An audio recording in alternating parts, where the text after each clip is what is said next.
Hello everyone. तो कैसे हो आप लोग? होपफुली आपकी पढ़ाई अच्छी चल रही है, आपको सभी टॉपिक समझ में आ रहे हैं। तो हम लोगों ने लास्ट लेक्चर में क्या पढ़ा था? लास्ट लेक्चर में हम लोगों ने इलेक्ट्रोकेमिकल सेल मीन्स कि गैल्वेनिक सेल के बारे में पढ़ा था कि उसकी क्या स्ट्रक्चर है, क्या उसमें रिडक्शन कहाँ हो रहा है, उसमें ऑक्सीडेशन कहाँ हो रहा है। और अब हम आज चलने जा रहे हैं अपने नए टॉपिक पे, जो कि है अपना इलेक्ट्रोड पोटेंशियल और ईएमएफ ऑफ सेल। ठीक है, तो चलिए शुरू करते हैं। और ये जो टॉपिक है वो अपने चैप्टर की जान है और इस पे बहुत सारे क्वेश्चंस बनते हैं, खास करके कॉम्पिटिटिव एग्जाम्स में। और इसके बिना तो इस चैप्टर की बिल्कुल भी गति नहीं है। ठीक है, तो इसको तो आपको बड़े ही ढंग से समझना है और एक एक कॉन्सेप्ट आपको पता होना चाहिए, बड़ी बारीकी से पता होना चाहिए। अगर इसका नहीं पता तो आप हमेशा गलती कर जाओगे क्वेश्चन सोल्व करने में। तो चलो शुरू करते हैं। सबसे पहले अपने टॉपिक स्टार्ट करने जा रहे हैं इलेक्ट्रोड पोटेंशियल। इलेक्ट्रोड पोटेंशियल,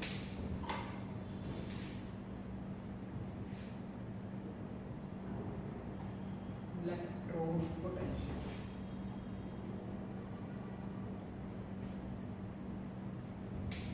तो इलेक्ट्रोड पोटेंशियल अपने कैसे देखेंगे, क्या चीज़ है?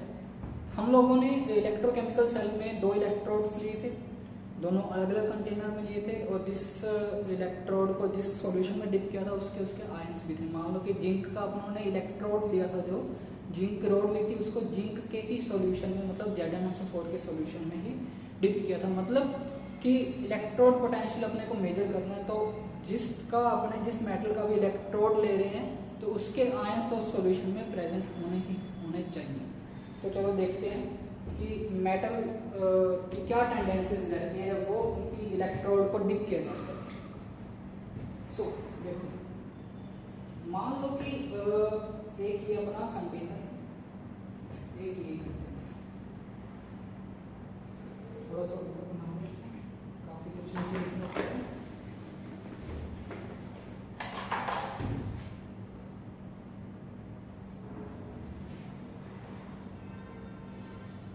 ओके, अब एक फर्स्ट टेंडेंसी ये कि मान लो एक मेटल रॉड है इसमें,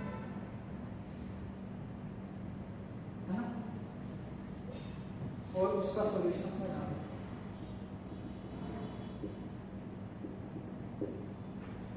मेटल क्या करता है? मेटल या तो मेटल अपनों ने देखा था इलेक्ट्रोकेमिकल सेल में, या तो वो इलेक्ट्रॉन लूज कर रहा था या वो इलेक्ट्रॉन गेन कर रहा था। तो फर्स्ट टेंडेंसी अपने लेके चलते हैं कि मान लो कि मेटल अपने सॉल्यूशन में इलेक्ट्रॉन लूज कर रहे हैं। मींस क्या है? मेटल क्या करेगा अपना, metal atoms from electrode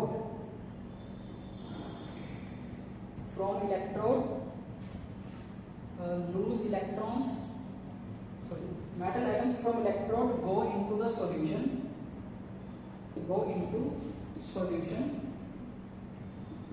by leaving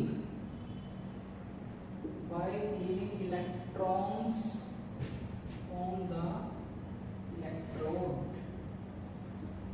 means जिस मेटल से इलेक्ट्रोड बना है उसके एटम्स मान लो M है, ये M के एटम्स यहाँ से इलेक्ट्रॉन लूज करके Mn+ आयंस बना रहे हैं।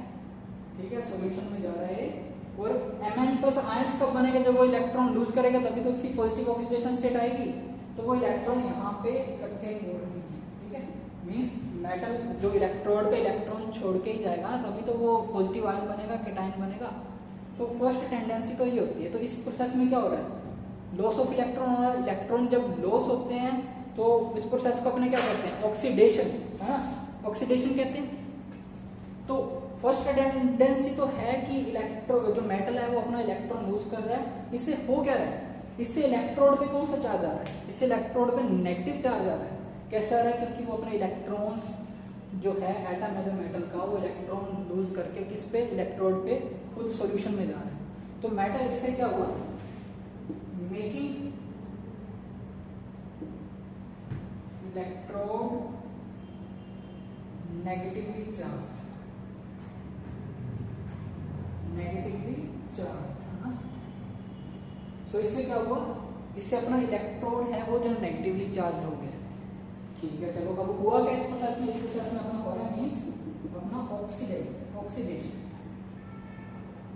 ठीक है, अब होता क्या है कि जब ऐसा कुछ प्रोसेस होगा कि एक तरफ इलेक्ट्रॉन नेगेटिव चार्ज हो रहा है और सॉल्यूशन में क्या हो रहा है, पॉजिटिव आयंस बन रहे हैं। पॉजिटिव आयंस बन रहे हैं तो मतलब क्या है, चार्ज सेपरेशन हो रहा है, एक तरफ नेगेटिव एक तरफ पॉजिटिव, एक तरफ नेगेटिव एक तरफ पॉजिटिव, है ना। मींस अपना ये तो नेगेटिव रहेगा यहाँ पे और इधर पॉजिटिव बन रहे हैं, तो चार्ज सेपरेशन हुआ। जब भी चार्ज सेपरेशन होता है तो आपने फिजिक्स में पढ़ा है कि वहाँ पे एक पोटेंशियल डिफरेंस क्रिएट होता है। ठीक है, तो वहाँ यहाँ भी सेम ऐसा होगा, आसपास इलेक्ट्रोड के कैटायंस मींस मेटल के जो आयंस हैं वो इकट्ठे हो जाएंगे। यहाँ क्या होगा, काफी सारे ऐसे इलेक्ट्रॉन जैसे यूज करता जाएगा मेटल एटम, तो यहाँ पे नंबर ऑफ कैटायंस भी बढ़ेंगे। ठीक है, तो ऐसे ऐसे आयंस बढ़ते जाएंगे। अब चार्ज सेपरेशन हो गया, इलेक्ट्रॉन्स भी हो गए, इधर कैटायंस भी हो गया, तो यहाँ पे एक पोटेंशियल डिफरेंस क्रिएट हो गया, पोटेंशियल डिफरेंस क्रिएट हो गया। उस पोटेंशियल डिफरेंस को अपने क्या नाम देंगे, यहाँ पे प्रोसेस कौन सा हो रहा है, ऑक्सीडेशन हो रहा है, क्योंकि मेटल एटम्स हैं वो इलेक्ट्रॉन लूज कर रहे हैं। तो यहाँ पे जो पोटेंशियल डिफरेंस क्रिएट होगा उस पोटेंशियल डिफरेंस को अपने कहने जा रहे हैं ऑक्सीडेशन पोटेंशियल, क्योंकि प्रोसेस कौन सा हो रहा है, ऑक्सीडेशन हो रहा है। तो यहाँ पर अपने लिखेंगे there exists a charge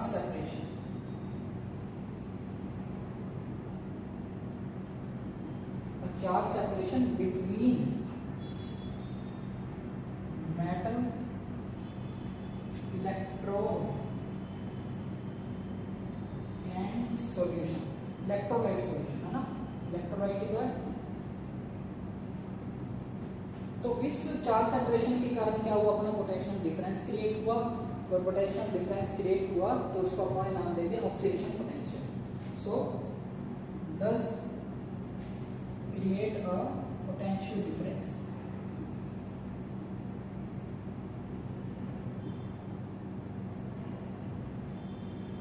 और इस पोटेंशियल डिफरेंस को हम बोल रहे हैं ऑक्सीडेशन पोटेंशियल। क्या, ऑक्सीडेशन पोटेंशियल।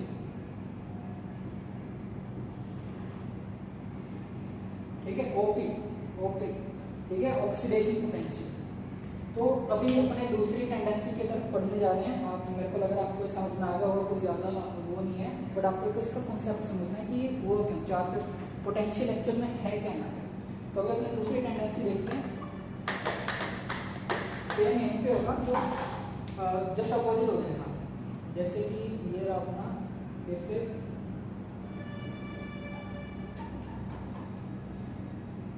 ये मेटल की हो उन्होंने डिप कर दी उसके सॉल्यूशन में। इस बार अपने मेटल को कुछ और से डिनोट करेंगे। मान लो कि एक्स एटम्स हैं, एक्स हैलोजन नहीं है, मेटल ही। ठीक है, तो अब टेंडेंसी क्या रहेगी, अब टेंडेंसी रहेगी कि मेटल एटम जो इलेक्ट्रॉन गेन करेगा, वो मेटल एटम नहीं गेन करेगा, मेटल के जो आयंस हैं सॉल्यूशन में, क्योंकि सॉल्यूशन वही लेंगे जो कि मेटल का इलेक्ट्रोड है, उसी के आयंस जरूर होने चाहिए। पहले कंडीशन मैंने पहले बोल दी थी कि मान लो यहाँ पे Xn+ आयंस है सॉल्यूशन, Xn+, n की वैल्यू कितनी हो सकती है, x+, x2+, x3+। तो यहाँ पे ये इलेक्ट्रॉन गेन करके क्या है, इलेक्ट्रोड पे डिपॉजिट होने लग जाएगा, मींस Xn+ + n इलेक्ट्रॉन तो x बन जाएगा, है ना। तो ये प्रोसेस होगी यहाँ पे। तो इससे क्या होगा कि जो इलेक्ट्रॉन्स थे, इलेक्ट्रॉन्स की जो हमारे पास कमी होने लगी, क्योंकि इलेक्ट्रॉन्स क्या है, वो गेन कर रहा है, मेटल का आयन इलेक्ट्रॉन कंज्यूम कर रहा है। इलेक्ट्रॉन कंज्यूम करेगा तो कौन सा चार्ज डिपॉजिट होगा सॉल्यूशन पे, बताइए। पहले इधर तो था अपना कि पॉजिटिव, यहाँ पे पॉजिटिव चार्ज इकट्ठे हो जाए सॉल्यूशन में। ठीक है, यहाँ पे पॉजिटिव चार्ज की कमी हो रही है, तो पॉजिटिव चार्ज की कमी हो रही है, तो यहाँ पे कौन सा आएगा, यहाँ पे अपना पॉजिटिव, यहाँ पे अपना नेगेटिव हो जाएगा रिलेटिवली, और यहाँ अपना पॉजिटिव हो जाएगा, क्योंकि मेटल एटम्स इकट्ठे हो रहे हैं। तो अब देखो, अब इस प्रोसेस में क्या हुआ, इसकी सेकंड टेंडेंसी क्या रही कि metal ions from the solution convert into metal atoms, thus making the electrode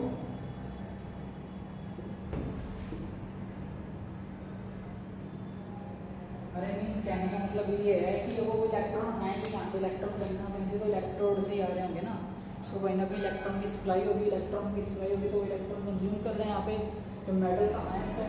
आप सॉल्यूशन को चलो एक बार भूल जाओ कि सॉल्यूशन को चार्ज क्या, सॉल्यूशन को बाद में देखते हैं, पहले अपने देखते हैं इलेक्ट्रोड पे पॉजिटिव चार्ज आया कैसे। देखो यहाँ पे जो आयन था सॉल्यूशन में Xn प्लस है ना, उसने क्या किया, यहाँ से इलेक्ट्रॉन एक्सेप्ट किए इलेक्ट्रोड से, ठीक है, इलेक्ट्रोड से इलेक्ट्रॉन एक्सेप्ट करेगा, तो जहाँ पे इलेक्ट्रॉन की डेफिशिएंसी या इलेक्ट्रॉन की कमी होगी तो वहाँ पे कौन सा चार्ज प्रोड्यूस होता है, तो पॉजिटिव चार्ज भी प्रोड्यूस होगा ना। तो यहाँ पे पॉजिटिव चार्ज प्रोड्यूस हो जाता है, बस making the electrode positively charge,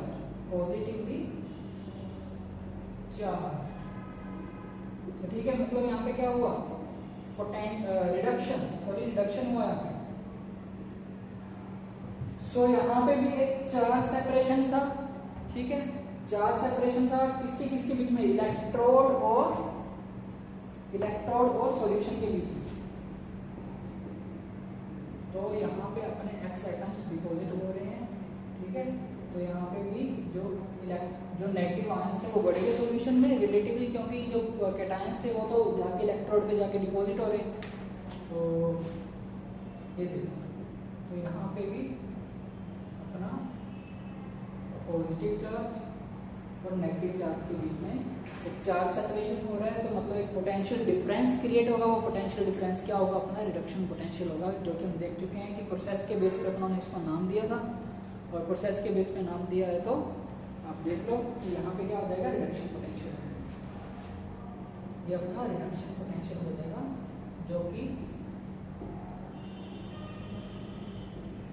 potential difference है between the electrode and electrolytic solution of the container। So यहाँ तक आपको ये चीज आप सेम यहाँ लिख सकते हो कि चार्ज सेपरेशन हुआ है और पोटेंशियल डिफरेंस क्रिएट हुआ, और उस पोटेंशियल डिफरेंस को अपनों ने बोल दिया रिडक्शन पोटेंशियल। सो यहाँ तक आपको शायद कोई डाउट नहीं होना चाहिए।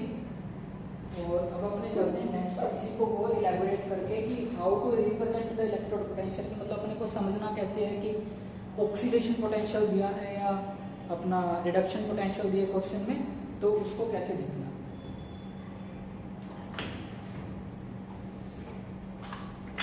तो चलो मैं जब करने जा रहा हूँ।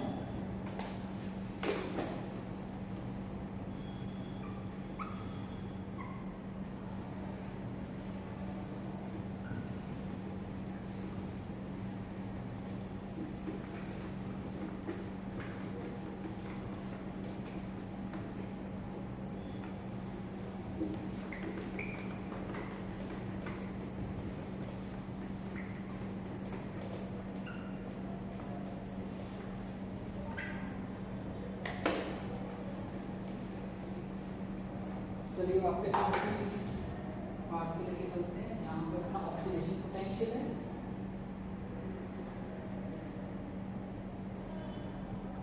ओपी, यहाँ पे अपना रिडक्शन पोटेंशियल।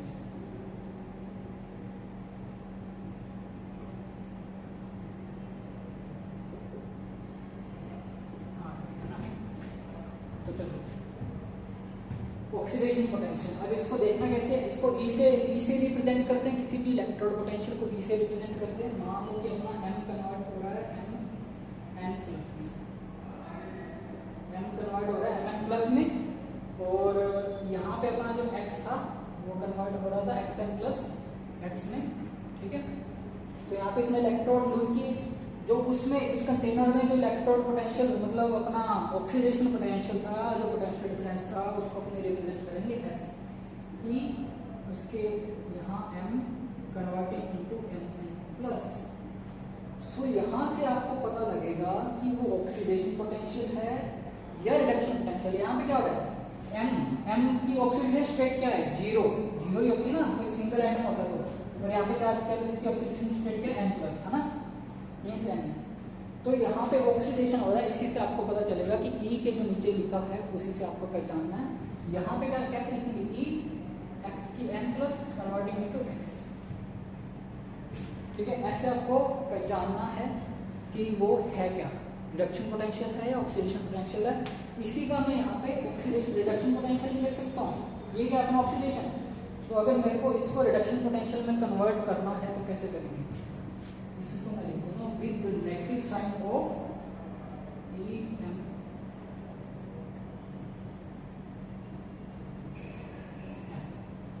ठीक है। तो मतलब जो वैल्यूज होती है एक ही रिएक्शन के लिए बोल रहा हूँ, ऐसा नहीं किसी के लिए भी आप रिवर्स करके नेगेटिव साइन कर दोगे, ऐसा कुछ भी नहीं है।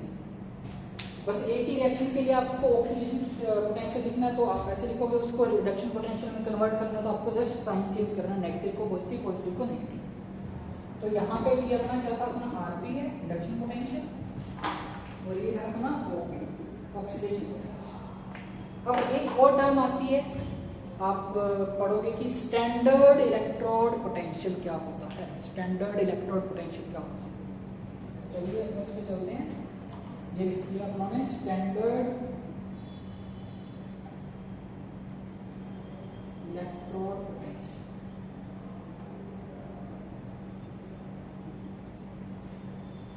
स्टैंडर्ड इलेक्ट्रोड पोटेंशियल है इलेक्ट्रोड पोटेंशियल, बस स्टैंडर्ड से मीनिंग उसकी कुछ ना कुछ कंडीशंस चेंज की गई हैं। वो कंडीशंस क्या है, वो ये है कि जो कंसंट्रेशन अपने ले रहे हैं सॉल्यूशन की, है ना, concentration of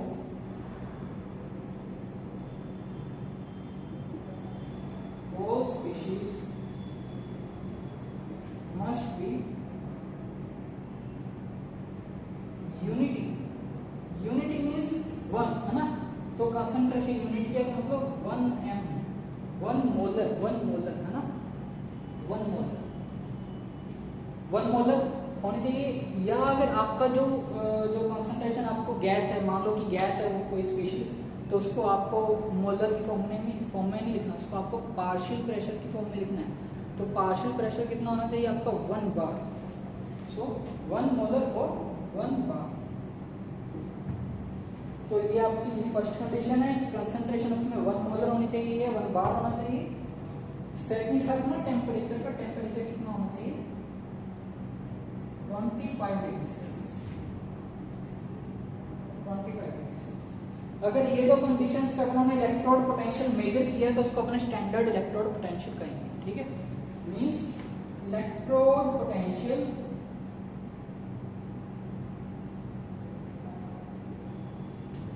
measured at these conditions is called as standard electrode potential, standard electrode potential,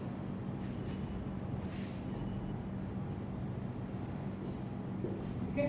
electrode potential measured at these conditions is called standard electrode potential. इसको डिनोट कैसे करेंगे, जस्ट थोड़ा सा डिफरेंस है, उसको अपने ई से डिनोट कर रहे थे, इसको नोट से डिनोट करेंगे। मींस इसको अपने लिखेंगे ई नोट। अगर मेरे को इसको अगर लिखना है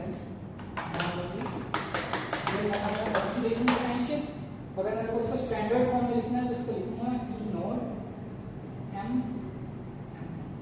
इसको लिखूंगा मैं स्टैंडर्ड रिडक्शन पोटेंशियल ई note x m converting into x, ठीक है। अब और बड़ी चीज आ जाती है कि जब भी स्टैंडर्ड चीजों को, ये यहाँ पे लिखो दिए स्टैंडर्ड है, चलो ठीक है।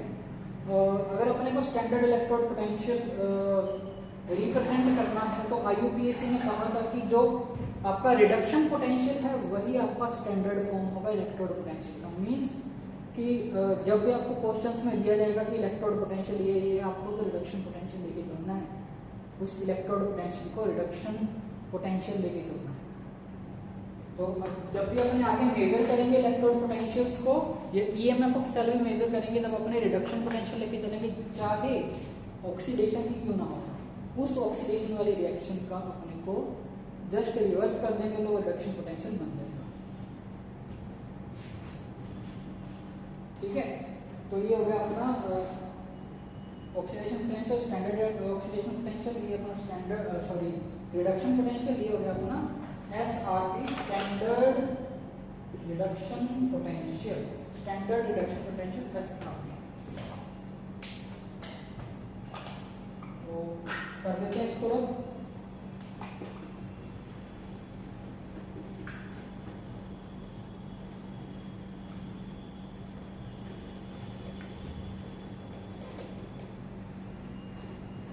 तो स्टैंडर्ड इलेक्ट्रोड पोटेंशियल से आपको क्या पता चला कि जो ईएमएफ जो इलेक्ट्रोड पोटेंशियल की वैल्यू है वो किन दो फैक्टर्स पे डिपेंड कर रही है, तो कंसंट्रेशन पे डिपेंड कर रही है और एक टेम्परेचर पे डिपेंड कर रही है।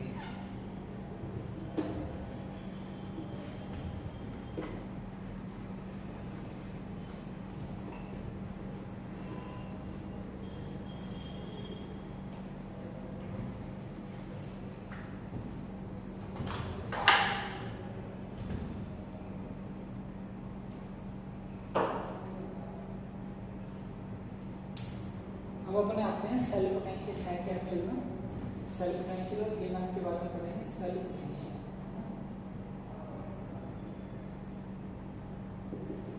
सेल पोटेंशियल अभी तक अपन ने इलेक्ट्रोड पोटेंशियल के बारे में पढ़ा कि सिंगल इलेक्ट्रोड है चाहे वो, और जहाँ पे ऑक्सीडेशन हो रहा है वहाँ पे रिडक्शन हो रहा है ना। अब अपन पढ़ेंगे कि सेल का पोटेंशियल कैसे फाइंड करेंगे। सेल का पोटेंशियल फाइंड कैसे करेंगे, जैसे कि अपने पिछली बार मैंने लिखा था कि जिस जो अपना डैनियल सेल गैल्वेनिक सेल था जो कॉपर और जिंक वाला, कि उसमें उसका जो इलेक्ट्रोड पोटेंशियल है सॉरी सेल पोटेंशियल है वो अपना रहता है ईएमएफ रहता है 1.1 मोल। तो अब उसको फाइंड कैसे किया वो देखते हैं।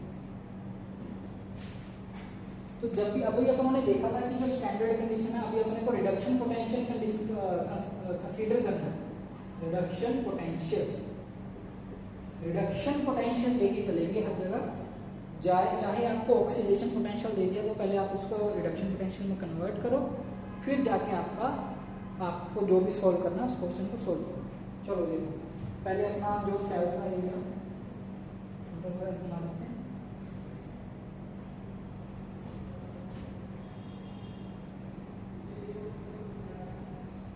ठीक है, ये अपना सेल ना जुड़ा हुआ, बस अपने सेल को दिए, बस अपने को देखना है कि सेल का पोटेंशियल फाइंड कैसे करना है। ये रहा अपना लेफ्ट वाला पार्ट का एनोड था ना, एनोड लेफ्ट है ना, जहाँ पे ऑक्सीडेशन भी हो रहा था, बड़ा लिखते हैं ऑक्सीडेशन ऑफ सेल है,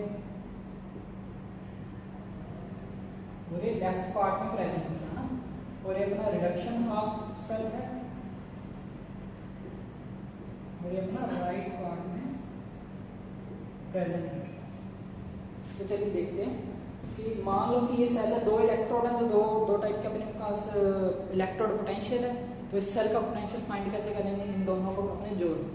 मान लो कि ये रहा अपना ई सेल, मैं लिख रहा हूँ ना ई सेल मीन्स सेल किसका पोटेंशियल, सेल का पोटेंशियल इज इक्वल्स टू अपना ई, यहाँ पे क्या होगा ऑक्सीडेशन पोटेंशियल है, यहाँ पे क्या है reduction potential, E O P plus E R है ना। ओपी किस पार्ट का, लेफ्ट वाले पार्ट का, आरपी किस पार्ट का, राइट वाले पार्ट का। तो मैं यहाँ पे इसको ई राइट भी लिख सकता हूँ और ई लेफ्ट प्लस ई राइट भी लिख सकता हूँ। अभी अभी अभी अपने देखना अभी एक चीज और करनी है, क्या करनी है, अभी मैंने आपको एक बात बताई थी कि अपने को ऑक्सीडेशन पोटेंशियल नहीं लेके चलना, अपने को रिडक्शन पोटेंशियल लेके चलना है, चाहे वो प्रोसेस ऑक्सीडेशन ही क्यों ना हो। तो अगर मेरे को इस पार्ट को ऑक्सीडेशन पोटेंशियल में चेंज करना तो मैं इसका जस्ट साइन चेंज कर दूंगा।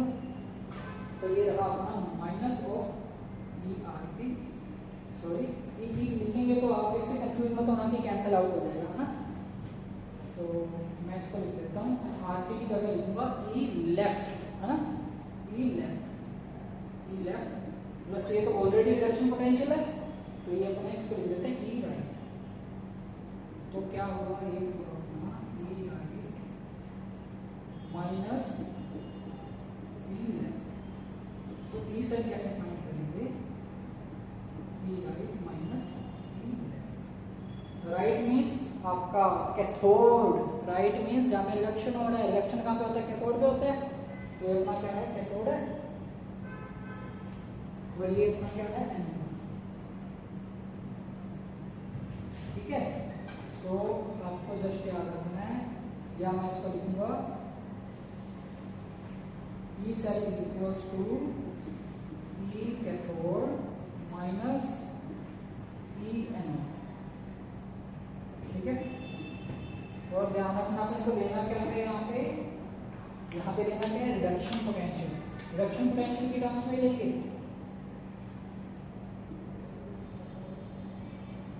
हमेशा रिडक्शन पोटेंशियल की टर्म्स में ही लेना है, ठीक है।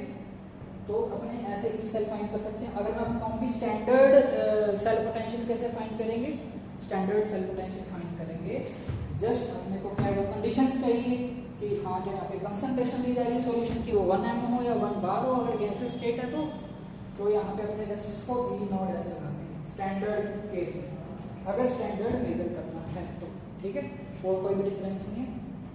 तो अब अपनी बात आते हैं कि इनको मेजर कैसे किया जाता है। ये तो थियोरेटिकल फॉर्मूला देख लिया, मेजर कैसे करना है एक्चुअल में।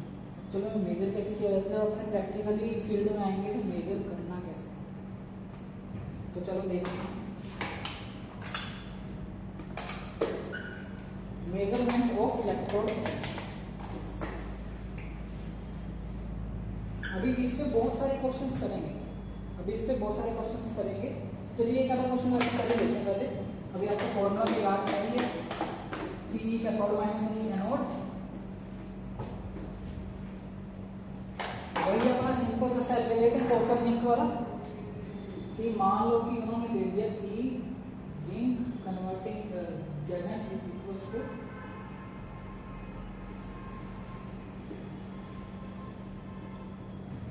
और ई कॉपर कन्वर्टिंग इनटू, सॉरी यहाँ पे अपना क्या हुआ, ऑक्सीडेशन पोटेंशियल है, सो ये अपना हो जाएगा 0.34। तो क्योंकि जिंक का ऑक्सीडेशन होता है और कॉपर का रिडक्शन होता है उस सेल में, उसके लिहाज से वैल्यूज लिखी गई कि इसका ऑक्सीडेशन पोटेंशियल लिख दिया, इसका रिडक्शन पोटेंशियल लिख दिया। तो अभी अपने को इस सेल का पोटेंशियल फाइंड करना है, तो कैसे करेंगे, ई सेल, अभी ये क्या है, यहाँ पे ऑक्सीडेशन है, ऑक्सीडेशन पोटेंशियल ये है अपना रिडक्शन पोटेंशियल, तो ई सेल क्या होता है, ई कैथोड माइनस ई एनोड, ठीक है। तो एनोड कैथोड मींस रिडक्शन,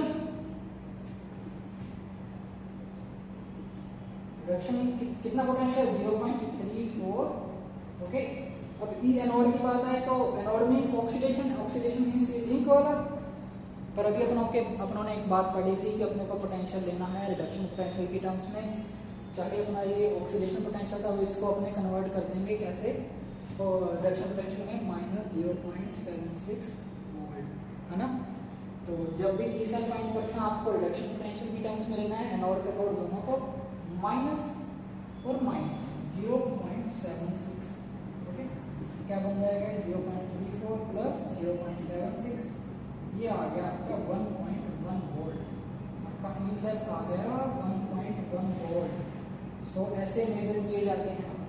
तो आपको ये चीज हो सकता है कि आपको ऑक्सीडेशन दे दे, रिडक्शन ना दे, दोनों पोटेंशियल्स को आपको देखना पड़ेगा यहाँ पे, तो आपको उसको कन्वर्ट करना पड़ेगा ई सेल फाइंड करने के लिए। तो ऐसे ही आपको इन चीज़ों का मेजरमेंट करना है। तो अब अपने फिर से नेक्स्ट टॉपिक पे चलते हैं।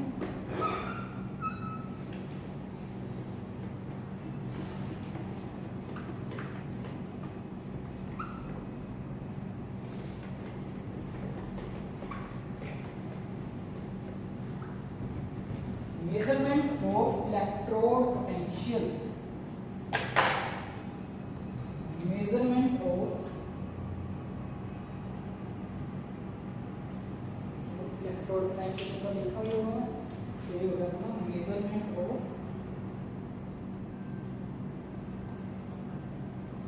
Measurement of electrode potential. Measure कैसे करेंगे, अभी मैंने कॉपर का लिख दिया 0.34 वोल्ट, जिंक का लिख दिया 0.76 वोल्ट, ठीक है।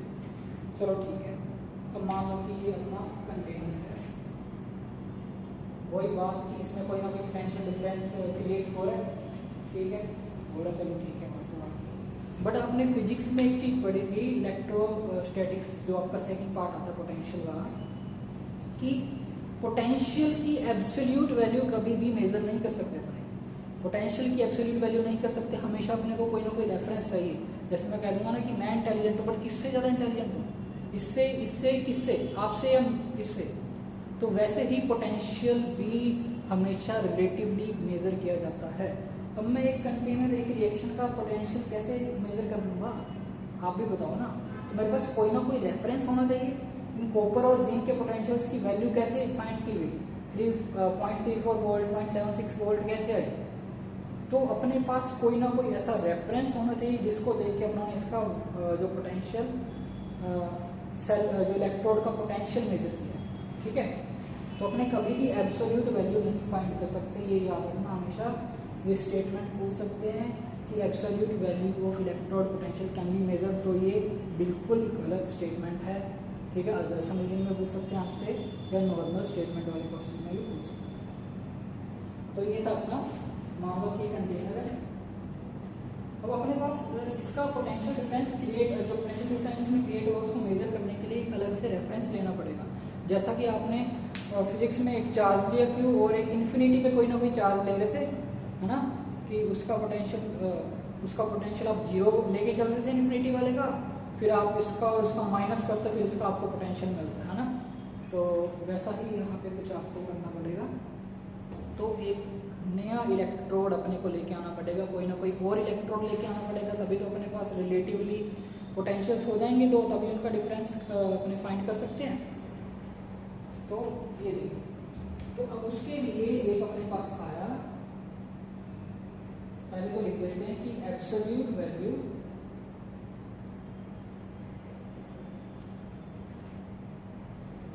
Of electrode potential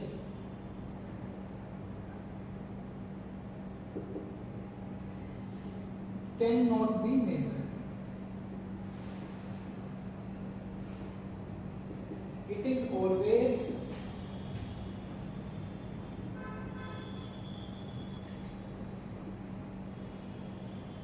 measured relatively.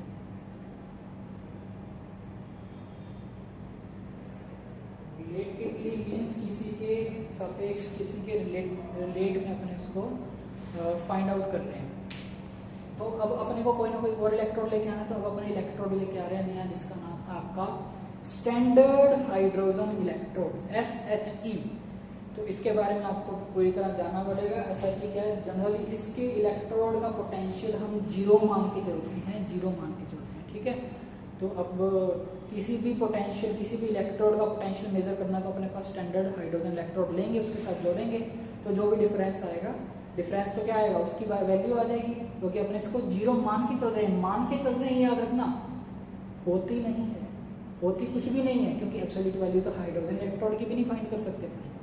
तो अब बस अपने को रेफरेंस ले लिया कि हाइड्रोजन से ज़्यादा जिसकी पॉजिटिव होगी, ज़्यादा होगी उसकी पॉजिटिव हो जाएगी, हाइड्रोजन से कम वाले इलेक्ट्रोड की जिसकी पोटेंशियल नेगेटिव कम होगी वो नेगेटिव हो जाएगा।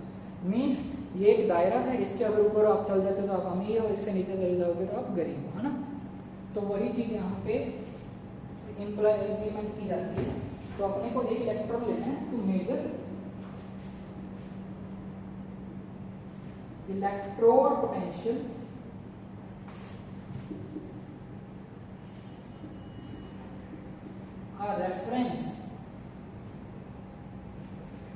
reference electrode is taken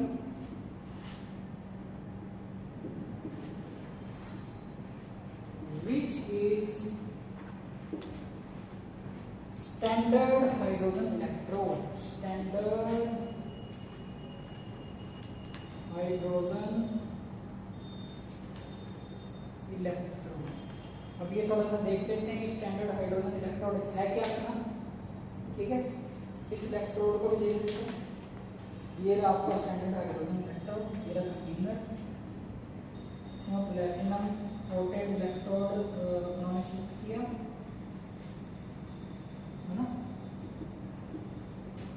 उसमें कोई भी एसिड का सॉल्यूशन लेना है जिसमें H+ आयंस प्रेजेंट है, यहाँ पे H+ आयंस प्रेजेंट है, ठीक है। H+ आयंस अभी स्टैंडर्ड मैंने लिख दिया, है ना। तो H+ आयंस की कंसंट्रेशन क्या होनी चाहिए, 1 m, 1 मोलर, 1 मोलर, और यहाँ से H2 गैस अपनी जो है उसकी भी क्या होनी चाहिए, 1 बार प्रेशर होना चाहिए, तभी तो स्टैंडर्ड हाइड्रोजन इलेक्ट्रोड बनेगा। तो ये रहा अपना 1 बार। तो ये है अपना स्टैंडर्ड हाइड्रोजन इलेक्ट्रोड SHE।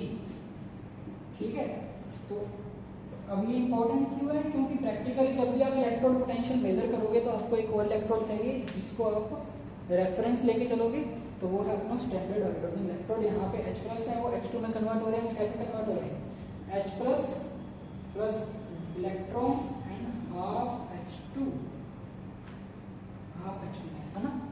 तो ये रिएक्शन यहाँ पे होती है।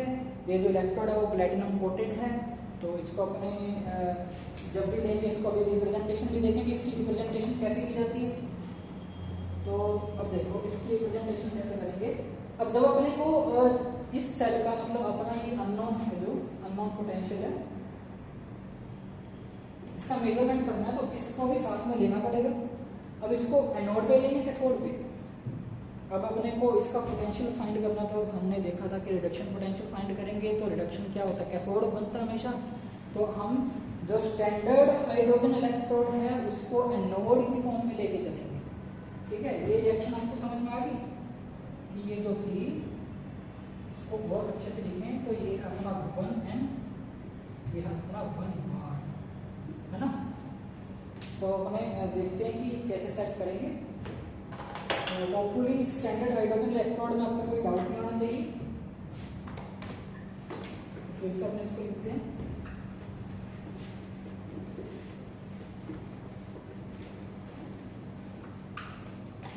और इसका ई जो ई था अपना इलेक्ट्रोड पोटेंशियल था वो था अपना 0। ठीक है,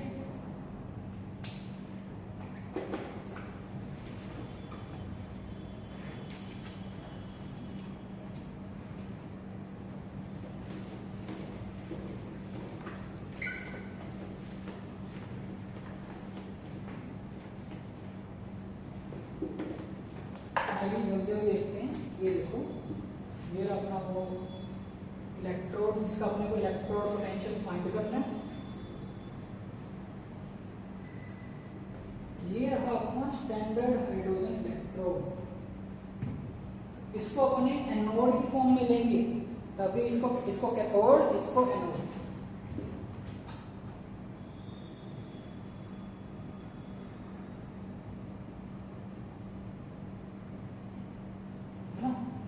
डायग्राम से मतलब नहीं है, बस अपने को इसका निकालना है। ये अपना कैथोड बन जाएगा अननोन वाला। ये है अपना अननोन। अननोन या मतलब नॉन होगा, बस अपने को उसका पोटेंशियल नहीं पता तो अपने को पोटेंशियल फाइंड करना, अननोन पोटेंशियल ना, अननोन पोटेंशियल। और ये अपना SHE है, इसका E कितना है 0। तो जब भी मैं इसके रिलेटिव में इसका पोटेंशियल फाइंड करूंगा, ये सेल है ना, तो E कैथोड और E माइनस एनोड होता है। मान लो कि आपका ये कॉपर वाला था, ये क्या था कॉपर है ना, और कॉपर 2+ कन्वर्ट हो रहा है कॉपर में ना। तो कैथोड पे अपना ECU2+ और Cu। अभी एनोड पे क्या है, हाइड्रोजन, स्टैंडर्ड हाइड्रोजन इलेक्ट्रोड है, उसका हो तो ऑक्सीडेशन। अब अपने को लेना क्या पड़ेगा, रिडक्शन पोटेंशियल लेना पड़ेगा ना। तो वैसे तो ये क्या था, वैसे तो इसका हो रहा था H+ plus electron half H2। ठीक है, बट अपने इसको देंगे रिडक्शन पोटेंशियल में, तो इसका रिडक्शन के लिए अपने कैसे लिखेंगे H+। जो भी वैल्यूज आएगी वो इसकी वैल्यू है 0, तो जो भी इस वाली की वैल्यू आएगी वो अपने इसी के इक्वल होगी। तो ऐसे अपने इलेक्ट्रोकेमिकल सीरीज जब पढ़ते हैं उसमें दिए होते हैं ना कि इलेक्ट्रोकेमिकल जो पोटेंशियल्स है इतना है, लिथियम का -3.001 वोल्ट है, फ्लोरीन का इतना है। तो वो सब ऐसे मेजर किए गए, हाइड्रोजन को 0 लेके मेजर किए गए हैं, हाइड्रोजन के रिस्पेक्ट में वो वैल्यूज आई हुई हैं। ठीक है, तो समझ गए होंगे कि एक इलेक्ट्रोड पोटेंशियल को मेजर कैसे किया जाता है। हाइड्रोजन इलेक्ट्रोड लिया, उसको एनोड दिया, और जो आपका एनोड लेफ्ट में होता है हमेशा, जो आपका जो किसी पोटेंशियल जिस इलेक्ट्रोड का भी पोटेंशियल फाइंड करना था उसको आपने कैथोड बना दिया। तो ऐसे आप इलेक्ट्रोड पोटेंशियल मेजर करते हैं। मेजर अपनों ने लिए क्यों दोनों, क्योंकि हमेशा पोटेंशियल डिफरेंस ही फाइंड किया जा सकता है, ना कि जो एब्सोल्यूट वैल्यू ऑफ पोटेंशियल है वो फाइंड नहीं की जा सकती, इसलिए उन्होंने दो इलेक्ट्रोड्स लिए, एक दूसरा एक अपना, जिसका फाइंड करना। तो होपफुली आपको इसमें कोई भी डाउट नहीं होगा। तो अब अपने काम का क्या है इलेक्ट्रोड पोटेंशियल। इलेक्ट्रोकेमिकल सीरीज तो आपने 11th क्लास में भी पढ़ ली थी रेडॉक्स रिएक्शंस में, बट अपने काम क्या है एक्चुअल में वो देखिए। ये बड़े काम कीजिए, इस पर बड़े क्वेश्चंस बनेंगे।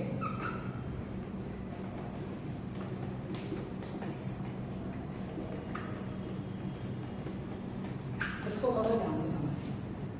अब मान लो कि आपको दे दिया E M converting into M plus, ये दे दिया आपको कुछ 1.08 है ना, 1.08। अब एक रेडॉक्स रिएक्शन है, मैं लिख दूँ यहाँ पे M plus XN converting into N plus plus X है ना। यहाँ पे इसका क्या हो रहा है, ऑक्सीडेशन हो रहा है, और यहाँ पे इसका क्या हो रहा है, रिडक्शन।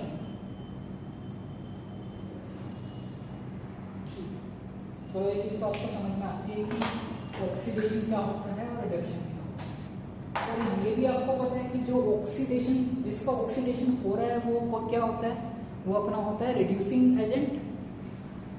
जिसका भी ऑक्सीडेशन होता है वो क्या होता है, reducing agent, means reducing agent है ना।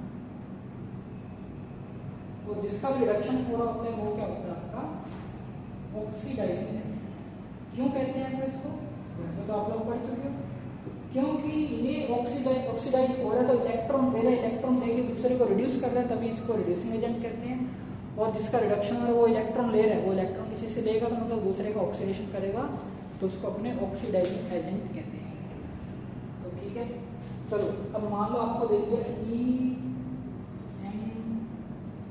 M प्लस, ठीक है। तो एक तो ये आपको ऑक्सीडेशन पोटेंशियल हो जाएगा इसका, और E X M प्लस ना, ये आपका RP है, ये आपका OP है। तो कोई भी रिएक्शन तब ही स्पॉन्टेनियस होती है जब उसका इलेक्ट्रोड पोटेंशियल पॉजिटिव होता है। अगर इस रिएक्शन में M का जो ऑक्सीडेशन हो रहा है उसका पोटेंशियल इस रिएक्शन का सिर्फ M टू Mn प्लस का जो इलेक्ट्रोड पोटेंशियल अगर वो पॉजिटिव नहीं है तो ये रिएक्शन नहीं होगी। और अगर जिसका रिडक्शन होगा उसका रिडक्शन पोटेंशियल पॉजिटिव नहीं है तो वो रिएक्शन नहीं होगी, बिल्कुल भी नहीं होगी। तो इलेक्ट्रोड पोटेंशियल आपका पॉजिटिव होना चाहिए हमेशा, ठीक है। और आपको एक और चीज दे दे, मान लो कि ये चीज आपको समझ में आ गई। अब देखो कि आपको दो स्पीशीज दे देगी कि E A converting into A 2 plus E A converting B converting into B 2 plus. इसकी वैल्यू है 1.2 वोल्ट, इसकी वैल्यू है 0.8। तो दोनों का ऑक्सीडेशन हो रहा है, दोनों का ऑक्सीडेशन पोटेंशियल दिया है, और जिसका ऑक्सीडेशन होता है मीन्स यहाँ पे A का ऑक्सीडेशन हो रहा है, B का ऑक्सीडेशन हो रहा है। तो अगर मैं बोल रहा हूँ कि इनमें से कौन सा ज्यादा अच्छा रिड्यूसिंग एजेंट है, तो यहाँ पे O क्या रहा था, ये है आपका ऑक्सीडेशन है ना। तो A यहाँ पे क्या है, A यहाँ पे क्या है आपका रिड्यूसिंग एजेंट है ना, और B भी क्या है आपका रिड्यूसिंग एजेंट है। तो इन दोनों में से आपसे पूछेंगे कि कौन सा अच्छा रिड्यूसिंग एजेंट है, तो आपको देखना है कि जिसके भी इलेक्ट्रोड पोटेंशियल की वैल्यू ज़्यादा है, मतलब वो ज़्यादा रेडली, मतलब ज़्यादा फास्टली ऑक्सीडाइज हो रहा है, मतलब ज़्यादा अच्छा रिड्यूसिंग एजेंट है। ध्यान से समझना, जिसका ऑक्सीडेशन होता है वो खुद क्या होता है, रिड्यूसिंग एजेंट होता है। जिसका रिडक्शन होता है उसका क्या होता है, वो होता है खुद ऑक्सीडाइजिंग। तो यहाँ पे B भी रिड्यूसिंग एजेंट है, तो इनमें से कौन सा अच्छा ऑक्सीडाइजिंग, कौन सा अच्छा रिड्यूसिंग एजेंट है। रिड्यूसिंग पावर किसकी ज़्यादा होगी, रिड्यूसिंग पावर ज़्यादा होगी A की ग्रेटर देन B, ठीक है। अब अगर आपसे पूछ ले कि इनमें से कौन सा अच्छा ऑक्सीडाइजिंग एजेंट है, ऑक्सीडाइजिंग पावर किसकी ज़्यादा है, तो वो कैसे देखोगे आप, ऑक्सीडाइजिंग पावर ऑक्सीडाइजिंग पावर के लिए आपके पास रिडक्शन पोटेंशियल होना चाहिए, मीन्स रिडक्शन होगा तभी तो वो ऑक्सीडाइजिंग एजेंट काम करेगा। मान लो किसी रिएक्शन को ले लेते हैं, मैं लिख देता हूँ A2+ कन्वर्टिंग इनटू A, तो ये क्या वैल्यू हो जाएगी, -1.2 वोल्ट हो जाएगी, -1.2 वोल्ट। और EB2+ कन्वर्टिंग इनटू B, ये हो गया आपका 0.8। अरे ये देखो, ये पहले A2+ था, उन्होंने इसको रिवर्स कर दिया, A2+ कन्वर्टिंग इनटू A हो गया। यहाँ पे भी ऐसे था, B से B2+ जा रहा था, उसको रिवर्स कर दिया, तो इसकी वैल्यू हुई -0.8 वोल्ट और इसकी वैल्यू -1.2 वोल्ट। अब A2+ का रिडक्शन हो रहा है, वो खुद क्या है यहाँ पे ऑक्सीडाइजिंग एजेंट होगा ना, अभी बता दिया था ऑक्सीडाइजिंग एजेंट और रिड्यूसिंग एजेंट का कॉन्सेप्ट क्या है। तो दोनों यहाँ पे क्या है, A2+ क्या हो जाएगा यहाँ पे ऑक्सीडाइजिंग एजेंट और B2+ भी ऑक्सीडाइजिंग एजेंट हो जाएगा, है ना। तो ऑक्सीडाइजिंग पावर किसकी ज्यादा होगी, अब देखो इन दोनों इलेक्ट्रोड पोटेंशियल को देखो, ये माइनस है, ये भी माइनस है, बट आपको पता है कि माइनस में जितनी ज्यादा वैल्यू होती है वो उतनी ही कम होती है। तो यहाँ पे इनके पोटेंशियल में ज्यादा कौन सा होगा, B2+ into converting into B का पोटेंशियल ज्यादा है किससे, A2+ कन्वर्टिंग इंटू A से, है ना। तो अपना जो ऑक्सीडाइजिंग पावर किसकी ज्यादा है, B2+ की ज्यादा है, इससे A2+। तो ये काफी कंफ्यूजिंग क्वेश्चंस होते हैं काफी, तो इनको काफी समझना है। इनको अगर आपने ढंग से देखा नहीं कि किसका ऑक्सीडेशन है, किसका रिडक्शन है, किसका पोटेंशियल रिडक्शन पोटेंशियल दिया है, किसका ऑक्सीडेशन पोटेंशियल दिया है, तो आप गलती कर जाओगे अगर आपने ध्यान से नहीं देखा। तो होपफुली ये तो आपका सब, इसके तो आप ज़्यादा से ज़्यादा क्वेश्चंस करोगे तभी आपका क्लियर होगा। ऐसे सिंपल कॉन्सेप्ट पढ़ने से आपको क्वेश्चंस नहीं निकलेंगे, क्वेश्चन प्रैक्टिस करो ज़्यादा से ज़्यादा। तो आज का टॉपिक अपने यही खत्म करते हैं, और होपफुली भी सारा क्लियर होगा। एक और चीज़ आपको बता दूँ कि जो अपनी इलेक्ट्रोकेमिकल सीरीज होती है, उसमें अपने कैसे डिसाइड करते हैं कि कौन सा ज़्यादा अच्छा ऑक्सीडाइजिंग एजेंट है, कौन सा रिड्यूसिंग एजेंट है। तो आप लोगों ने देखा होगा कि लिथियम का जो रिडक्शन पोटेंशियल होता है वो बहुत ज़्यादा नेगेटिव होता है ना, तो मतलब उसका ऑक्सीडेशन पोटेंशियल बहुत ज़्यादा पॉजिटिव होगा। ये देखो, ये दिया आपका ना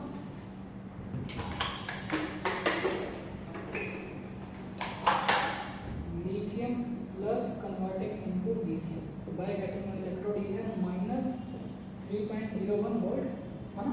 तो यहाँ पे क्या इसका रिडक्शन हो रहा है ना। अगर मैं ये लिखूं कि अगर मैं इसको कहूँगा कि वेरी बैड क्या इलेक्ट्रॉन ले रहा है, तो ये खुद का रिडक्शन हो रहा है, but very bad oxidising agent,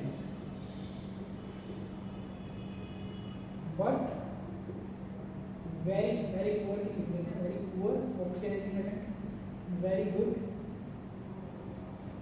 reducing agent. क्योंकि जब अपन रिड्यूसिंग पावर की बात करेंगे तो जस्ट अपोजिट हो जाएगा, ये उतना ही पॉजिटिव हो जाएगा, प्लस का 3.01 वोल्ट हो जाएगा। सेम फ्लोरीन के लिए होता है, फ्लोरीन का जो आपका रिडक्शन पोटेंशियल रहता है वो रहता है आपका 2.87, मीन्स काफी पॉजिटिव है, प्लस का ही। तो ये खुद का रिडक्शन हो रहा है, खुद का रिडक्शन हो रहा है, मीन्स ये ऑक्सीडाइजिंग एजेंट है, तो इसकी ऑक्सीडाइजिंग पावर काफी अच्छी है ना, oxidising power very good, but जो रिड्यूसिंग पावर होगी इसकी वेरी गुड। तो इसी के हिसाब से आप इलेक्ट्रोकेमिकल सीरीज पढ़ते हो कि उसमें हाइड्रोजन से ऊपर वालों का पॉजिटिव, नीचे वाला नेगेटिव, ऐसे ही आप दो इलेक्ट्रोड्स को देख के, दो इलेक्ट्रोड की रिएक्शन को देख के आप सेल बना सकते हैं। ठीक है, तो चलिए आज का सेशन यहीं खत्म करते हैं। Thank you so much. So जो भी आपको डाउट्स हो please let me know in the comment section. Okay bye.